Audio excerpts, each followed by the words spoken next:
Hello, আসসালামু আলাইকুম।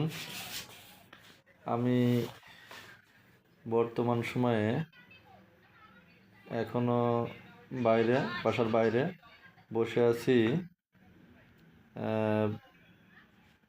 চেয়ারে। তাই হঠাৎ করে মনে হলো যে আমি একটু ফেসবুক লাইভে আসি। এখন আপনাদের সামনে আমি বলতে যাচ্ছি, বিভিন্ন সমস্যার ভিতরে একটা বেশি সমস্যা এই যে মারামারি আর কাটাকাটি, ডাকাতি, ছিনতাই, রাহাজানি। এই বিষয়টা প্রশাসন যদি একার পক্ষে সামাল দিতে যায়, আসলে সামাল দিতে পারবে না। এটা প্রয়োজন হবে দেশের সমস্ত মানুষের, বিবেকবান মানুষের বিবেক দিয়ে মানুষের সাথে চলাফেরা করা, তাহলে হয়তো এটা থামতে পারে। এখন কিভাবে সেটা সম্ভব বুঝতেছি না। তবে মানুষের সবারই ঠান্ডা মাথায় গণ্ডগোল ফাসাদ না করেই এটা সমাধান আনার চেষ্টা করতে হবে। তাহলেই মানুষ শান্তশিষ্টভাবে সমস্ত বিষয় হ্যান্ডেলিং করতে পারলেই মানুষের ভিতরে সম্পর্ক তৈরি হবে এবং যেটা তৈরি হয়ে আছে সেটা মজবুত হবে। এই বিষয়টা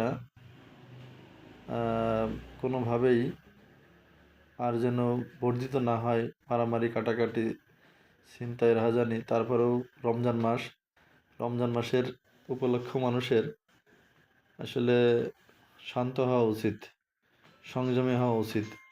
কিন্তু কেন হচ্ছে না, কী জন্য হচ্ছে না, বিষয়টা খুবই উদ্বেগজনক। পারিপার্শ্বিক যে বিষয় দেখতে পাচ্ছি, যদি এইভাবে চলতে থাকে তাহলে মানুষ অনেক ভীত সন্ত্রস্ত হয়ে পড়বে এবং খুবই পরিবেশ বিরূপ প্রতিক্রিয়া সৃষ্টি হবে, যা কোনোভাবে মানুষের মন মেজাজ এবং মানুষের প্রতি ভালোবাসা হারিয়ে যাবে। সেটাই হয়ে আসছে। কেন জানি মনে হচ্ছে এটার প্রয়োজন ছিল না, প্রয়োজন নেই, তারপরও মানুষ করে যাচ্ছে। মানুষকে অবশ্যই থামতে হবে। না থামলে এখান থেকে দিন দিন যারা